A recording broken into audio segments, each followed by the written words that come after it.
I Hate Politics is a podcast about an activity that we love to hate. I'm Markus Batchelor, sitting in for Sunil Dasgupta. I'm here this week to begin a series called the Chocolate City Mixtape, an in-depth series about DC history, politics, and culture. And there's no better way to start this series than with someone who's been there almost from the very beginning. That's Arrington Dixon, first Ward 4 council member, second chairman of the DC Council, and a constant in DC civic life over the last 50 years. Stay with us.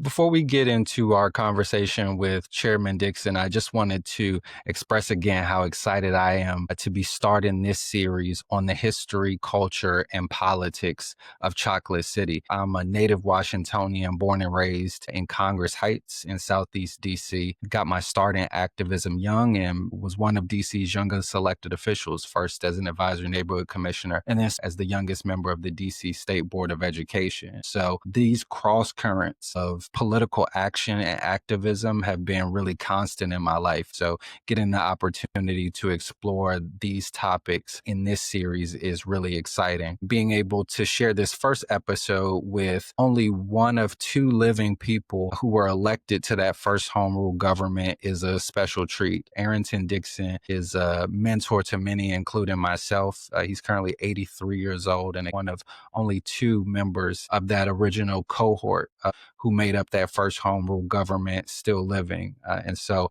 I'm really excited to talk to him in this episode about his upbringing in Anacostia, how he was involved in the home rule movement, and then the central role he took in those early days of what it was like starting the home rule government and all of the things that he's been doing in the decades since to improve our civic life and to preserve home rule. So excited to jump into this episode. Listen and let me know what you think.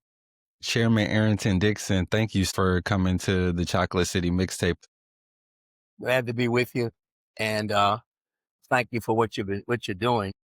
It's very valuable to capture history because we need to look back and be able to move forward, I think. One of the things that struck me about your whole story is that the really deep influence of civic engagement and civic action throughout your upbringing. At a time where there wasn't elected leadership in the city by and large, there seemed to be a really deep civic infrastructure, both in Anacostia, but also among Black people in DC. What were civic institutions like for the community at large, but especially for Black people in the city that really gave them strength, power, and agency in a community where government didn't exist?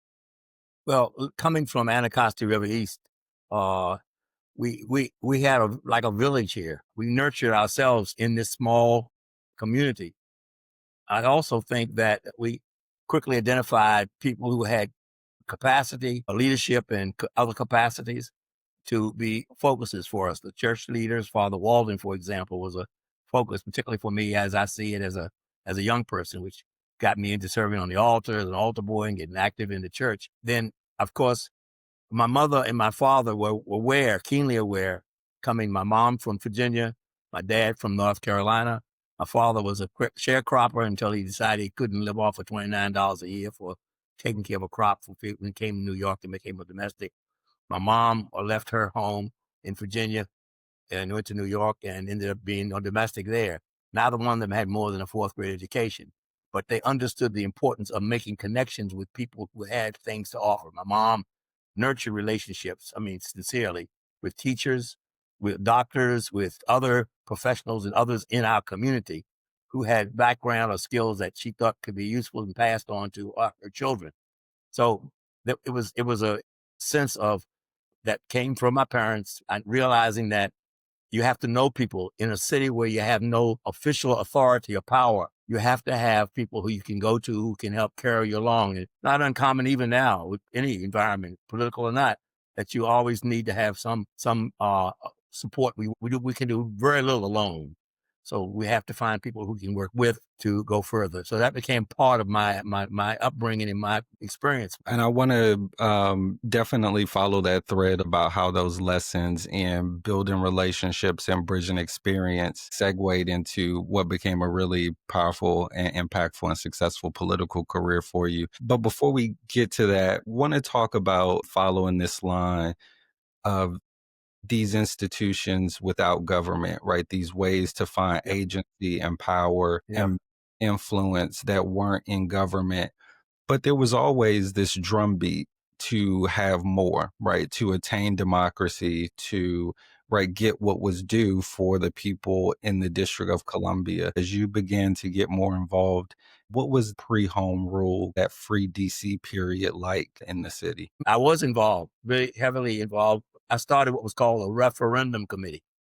This was during the year before we got elected home rule. And what we did was I was noting that there were a lot of meetings downtown with the big guys, the Board of Trade and Council, the existing appointed council, and Mayor Washington all.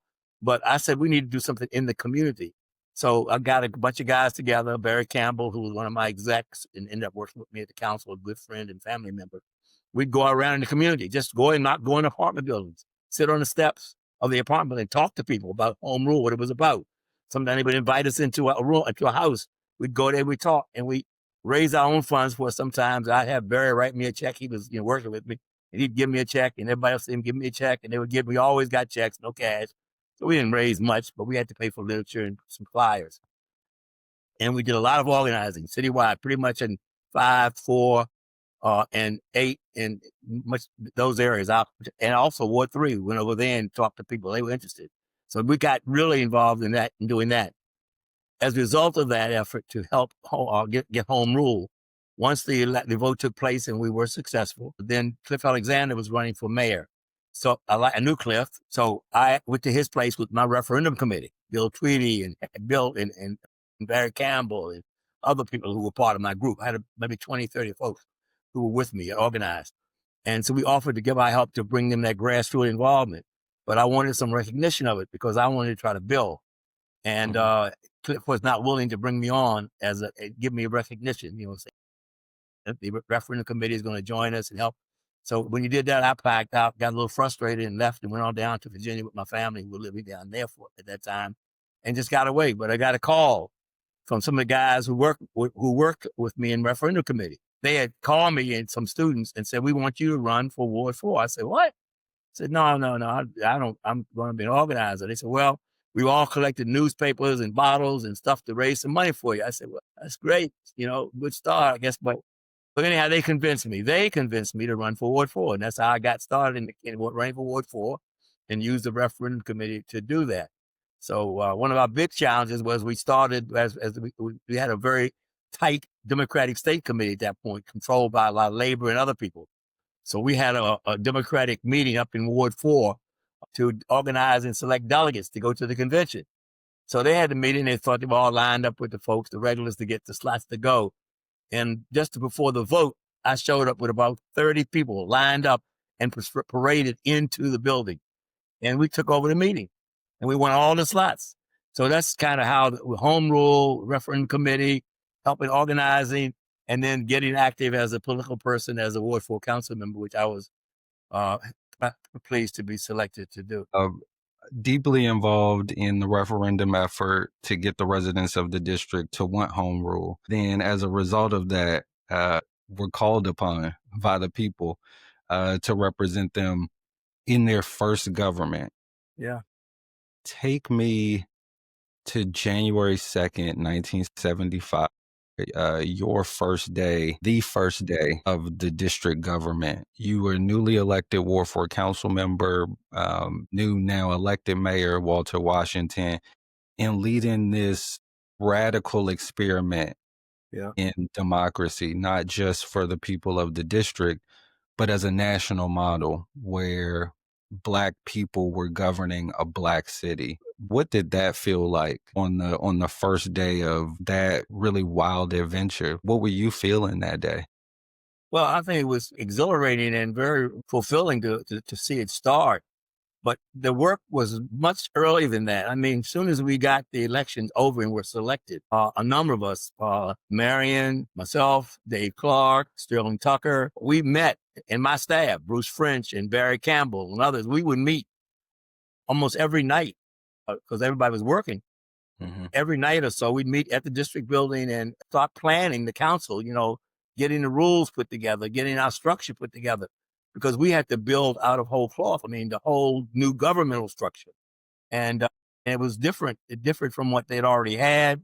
Sterling had that experience of the appointed council, but this had to be more community involvement. And we were all sort of activists in our heads. And we knew that coming on board with us were many activists, Willie Hardy and Nadine Winters, and of course, Julius Hobson and Doug Moore.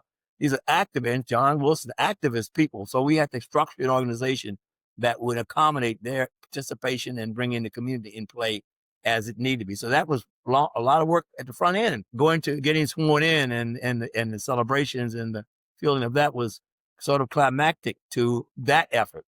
And then work really began when we started to deal with legislation and move forward and make considerations.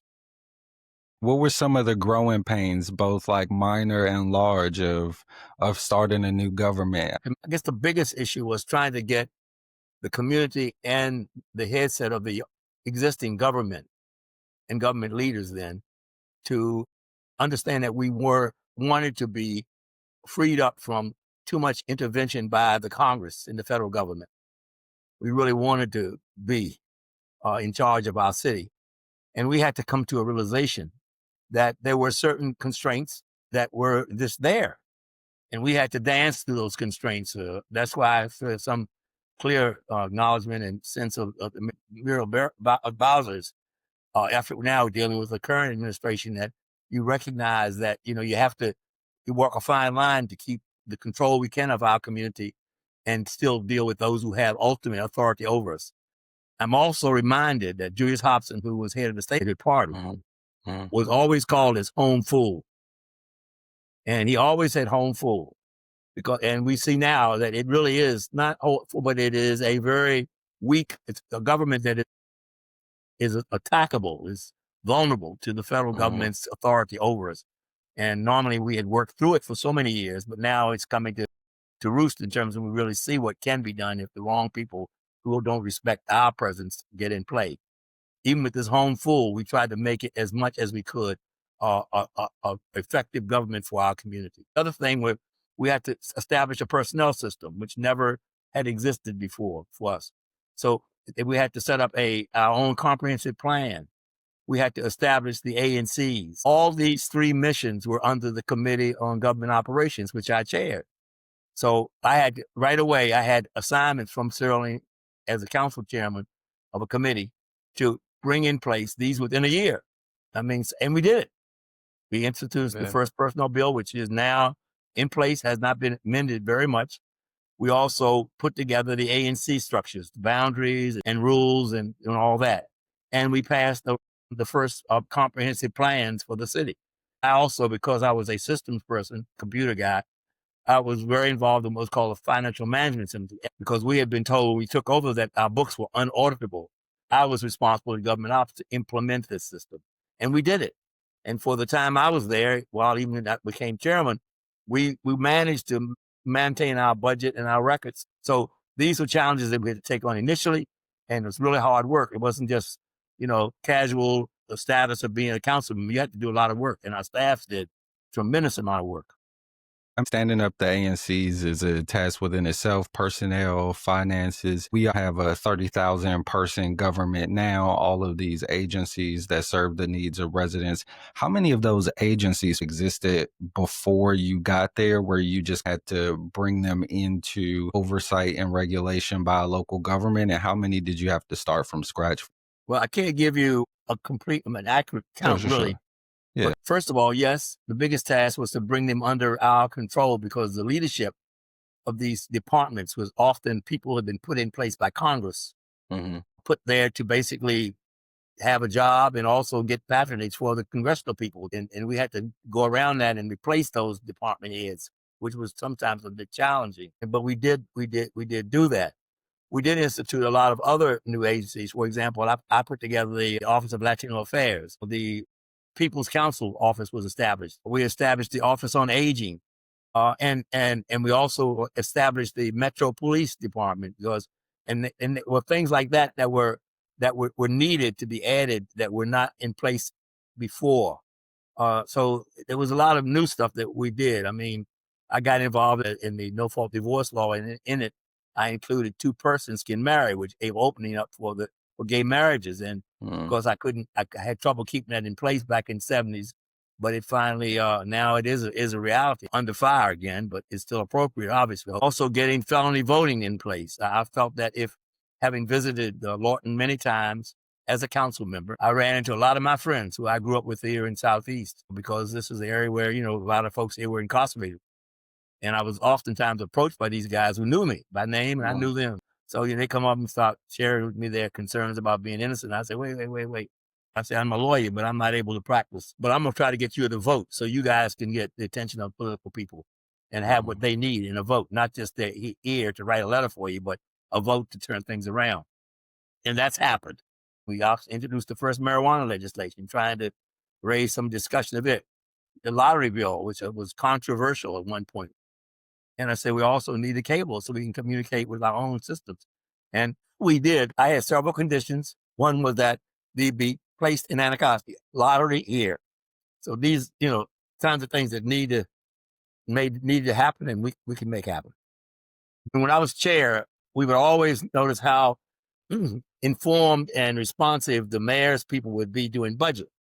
We'd have a question that was, not, but these questions get a little sticky or complicated. And the mayor's people would always come in. They were ready, mayor, and people really ready. Because I was the chairman of the council when Marion first served as mayor. Mm-hmm. And even though they thought I wasn't combative, I just knew that the council was supposed to do proper oversight. So we were trying to figure, why was this the case so we discovered that in the council chambers, the microphones and speakers had a wire that went to Marion's office as mayor. So they could sit in his office and listen to all the proceedings. And obviously they had the room must have been loaded with all the special people who work with the government to be able to get ready for the questions and send messages into the council. So Barry Campbell, because Barry was an architect and I was a computer kind of guy and all, we cut the wire. So the next day, the chambers were full. The whole district, whole executive branch pretty much was standing room only. Because so we finally repaired it, but it was sort of folks' attention to understand that when we were dealing with the council dealing with the mayor, that they were very strong capacities being brought to bear on us in terms of dealing with our positions and our questions. So it was it was very funny. It was funny, but growing pains for sure. One of your ones in particular was being kind of one of the short straws at the start of home rule and having to run after 2 years of being elected so that they could stagger the terms. You get reelected, and then halfway through your full 4-year term, decide to run for chairman. Right. Why'd you decide to run for chairman? And then you talked a little bit about being sworn in as chairman the day that Marion Barry also came into office for the first time, being the second chairman, still having to set these precedents of relationships with the mayor, with the Congress. What was your work like over your period as chairman, still trying to set the tone for this new government? Well, your question raises a lot of thoughts in my mind. One, being the first chair that had not served like Sterling did in the elected government meant that I didn't come in, I guess, with the same kinds of reserve about doing things that Sterling did, which was often wise, not to say it was wrong, but he was still operating with knowledge of the Congress and the Hill and who you had to talk to and deal with. And I was learning that, but I didn't have that as a constraint to my legislative efforts, which is one reason that one of the things I did while I was a council member was to initiate the summer youth program, which Marion is very proud of. And that was a legislation that I introduced at the council to create jobs for the young people, particularly for the summer kids. But when I took over, the council members were sort of fired up more because I was sort of an equal among them, though chair. Sterling was sort of like viewed as an elder statesman and had a little bit more early on because they were new and he had this history. Well, I was, there was a lot of challenges that came at me. And of course, Marion was trying to run the executive branch, and any incumbency or any limitations or any criticisms would be wasn't well received. One thing we did do, though, as chair, I had my staff do a white paper on going to the bond market because we had not gone for the 4 years that Walter Washington was mayor because of the record of not being able to audit our books. We had the financial management system, which we put in place. And that system got us stabilized enough that I thought we could do it. And then within weeks, the council went to the bond market and we came back with some high ratings. So we got back, that became a new cash flow for us that was necessary. We also put the budget on the computer. Before that time, we used to always have to just, you make a change, you got to go back and do all the recalculations and stuff, which I knew as a computer, person, computer science teacher and so forth, and programming, all that there was with Excel and others, you could just do this what if, we do it all the time now. We change the number, everything changed. So I had that brought in, we downloaded the budget into the system and we're able to do that. And Marion would say, how you all doing that? So we're using the computer. So he said, wow, can we do that? I said, of course. I mean, here it is. So that's when we got the budget finally got put on the computer, which made a big difference. Such an interesting perspective, having to build the infrastructure of a new government, but then at the same time, also having to consider building what is at that point on the cusp of a 21st century government. How do you modernize systems to also? But, I have a feeling, but I travel a lot, as you might know, and I see that in countries, and Marion was sort of like this. The technology is valuable. I know it's important. But when you do bring it in, oftentimes you do replace people. And some leadership, like Marion for a while, they resisted some technology because they knew they would prefer to keep people employed than to get the computers in. My view was different from teaching for 10 years at the university, that most of my students were people who were transitioning into technology because they did lose their jobs. So what we had a mission to do was to bring them into the technology so they could get those jobs. And that fill them, and they did fill a lot of the computer stuff now is largely backed up historically by people of color because they were out of work and they had to do this. So it's a dance, but you have to bring the technology into play as soon as you can to help make things better, I think. You served as chairman until January of 1983, but immediately after that, your attention to the district, your civic activism, your penchant for change. Well, ACC, I took over ACC. And want to go to the Anacostia Coordinating Council, does transformative work. Give us a bit about how the Anacostia Coordinating Council came about, why it was founded, and some of the work that it's been able to be engaged in over the last now 3 decades. Yep. Well, the Coordinating Council, ACC, was started by John Kennard and Jim Banks and some others, and George Curtis, the Curtis brothers. It was really put together initially to try to get a metro station in Anacostia, which they got, Anacostia Metro Station, knowing that the metro would make a big difference. Certainly to Curtis, he was a major landowner and he had motivation, which was okay, financial as well as community. But so that's when it really started. Then when I left the council, I came over and I said, I need to do something in the community that I can focus on narrowly and put my time on.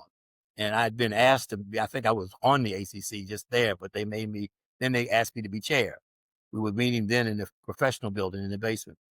So I said, fine, I'll do that. And I said, I need help. And then I brought Phil in. And Phil, we know Philip Pennell. Yep.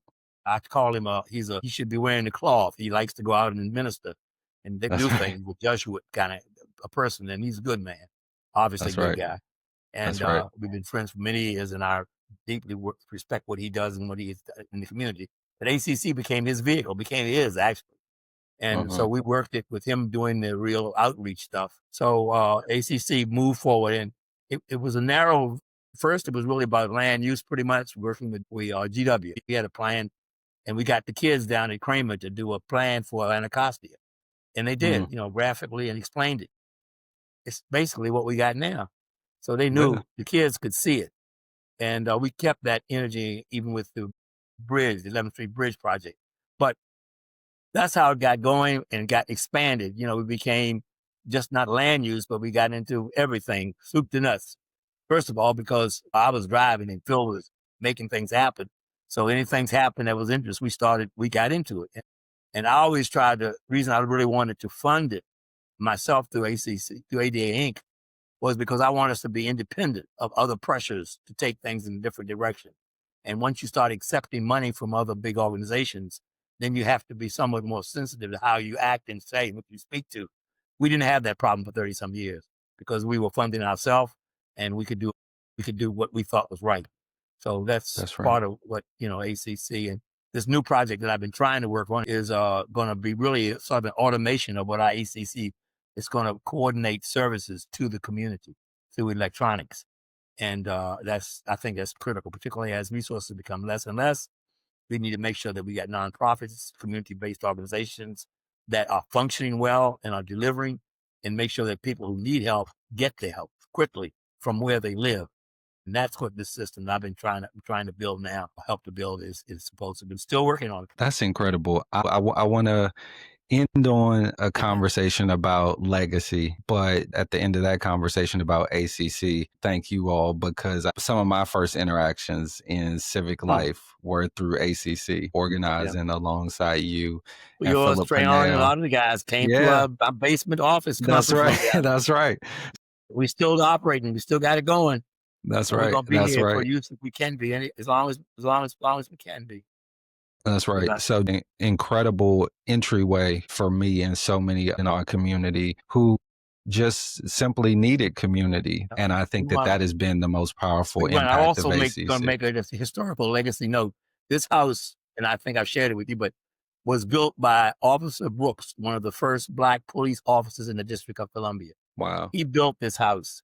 And if you'll notice when you see the number on my house, it says at Dixon 2401 Brooks View. And I try to remember always that this was a Black police officer, and I knew him. Played in the house with his children, his relatives in this house. So this house I live in it now, and I got it in a very odd way, which I will go into. It was straightforward, but very by chance. But I'm happy I'm here, back in my neighborhood in the same block I ran up and down the streets of when I was a kid. Yeah, Been here that's since incredible. 85. That's incredible. I did not know that, and that's a really amazing way, I think, to pay homage to the folks who came before us. And we talked before we started recording about your deep commitment to preserving the history of our communities, of our people. You donated tons of your papers and collections to public institutions here in the district now, so that future generations can have a window into this. And I want to thank you for giving me and the listeners who will listen to this a special window. I just want to end on your reflections. 50 plus years now since you took that first oath of office. You are now one of two living members of that original cohort and have seen a lot, have seen the struggles to maintain all that you were able to help build. You've seen massive progress in the way that government has been able to innovate and serve for people. As you think about this milestone, right, as we think about 50 years of home rule, but also the future of Black leadership in the city, what are your greatest hopes at this moment and some of your greatest fears about the next 50 years of self-government in the district? Well, my fear first, I think that the present administration is doing some very dramatic things to the country generally. And certainly the city is always vulnerable to that kind of federal power. I'm also been blessed and hope to continue working with the National Capital Planning Commission, NCPC. And we see a lot of the federal stuff that comes through us, land use, et cetera. So we're hoping that they will be supportive and not destructive in land use or in our city through NCPC or just generally in our politics and government. My hope is, and my belief is that with change and with the things happening, I think we can always. I'm very optimistic. I mean, I'm like Frederick Douglass. We look to the gloom of the past, to the promise of the present, and to the glory of the future.